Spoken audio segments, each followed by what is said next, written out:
حضرت زبیر بن عدی بیان کرتے ہیں، ہم انس بن مالک رضی اللہ عنہ کے پاس آئے تو ہم نے حجاج کی طرف سے ہم پر ہونے والے ظلم کے متعلق ان سے شکایت کی تو انہوں نے فرمایا صبر کرو، کیونکہ تم پر جو وقت بھی آ رہا ہے اس کے بعد آنے والا وقت اس سے بھی زیادہ برا ہوگا حتیٰ کہ تم اپنے رب سے جا ملو۔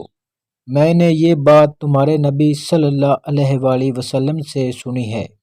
حضرت ابو ہریرہ رضی اللہ عنہ بیان کرتے ہیں، رسول اللہ صلی اللہ علیہ وآلہ وسلم نے ارشاد فرمایا، اس ذات کی قسم جس کے ہاتھ میں میری جان ہے، دنیا ختم نہیں ہوگی حتیٰ کہ لوگوں پر ایک ایسا دن بھی آئے گا کہ قاتل کو معلوم نہیں ہوگا کہ اس نے کس وجہ سے قتل کیا، اور مقتول کو معلوم نہیں ہوگا کہ اسے کس وجہ سے قتل کیا گیا۔